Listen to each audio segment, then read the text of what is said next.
Very happy to see Africa World Airlines and Passion Air back in the air.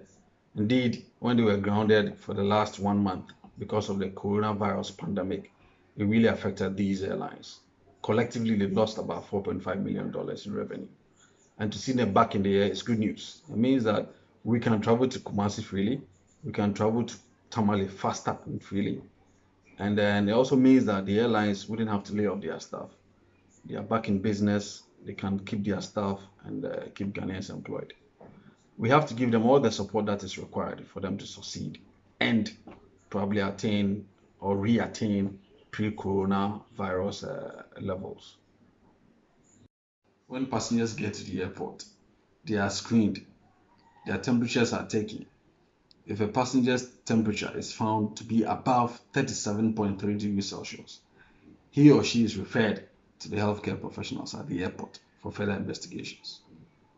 When they are going to check in, the maximum required distance is maintained between each passenger or between the passengers. When they are boarding the flight, the same applies. Maximum required distance to ensure that the social distancing directive is adhered to. On board the aircraft, they don't sit passengers next to each other. They are well spaced to ensure that they minimize as much as possible any potential contact. Again, passengers are required to wear their mask all the time and carry a small bottle of sanitizer with them for the trip. Interestingly, for instance, when the plane leaves Accra and lands in Tamale, before the Tamale passengers board the plane back to Accra, the plane is disinfected. Professionals go on board and disinfect the plane, the seats, the handles, everything is disinfected before the return flight is actually made available for boarding. When it lands back in Accra, if it's flying to Kumasi again after that, it's disinfected again before the plane departs Accra again for Kumasi or for Tamale again. So these are all measures to ensure that the safety of passengers is paramount and we protect everybody from contracting COVID-19. The aviation industry has been severely impacted by the COVID-19 pandemic. In fact, in Africa, a lot of airlines have felt this. South African Airways, for instance, is laying off staff. In fact, it's in the process of selling off some of its assets. Around the world, in the US, for instance, US carriers have received bailout from their government, $25 billion in bailout from their government to help them stay in business. If you go to Europe, Air France KLM, between the Dutch and then the French government, have received support of 11 billion euros to help them do their business or stay in business. These measures tells us that, look, indeed, the airline industry was heavily impacted.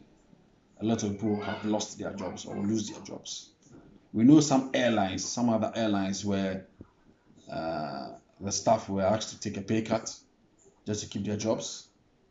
Others also pay their staff up to the end of April. After the end of April, they have no idea whether they will pay them May, June, or July. So all those airlines who are not operating now and who pay their staff March and April salaries and notify them that, look, if the situation doesn't end by May, we are not going to pay May, June, July salaries. They are all constrained and a lot of staff are struggling to make ends meet.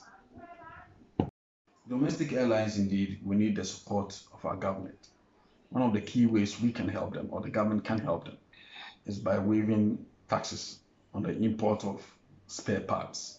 When they import spare parts to fix their aircraft and operate, they are charged various taxes. If we can waive some of those taxes to help them get in as quickly as possible some of the spare parts and then operate till at a time when we realize that no, they are back to their best, and then reinstitute the tax, it may help. But indeed, they will need government support and help in dealing with the taxes they pay on their spare parts when they import them.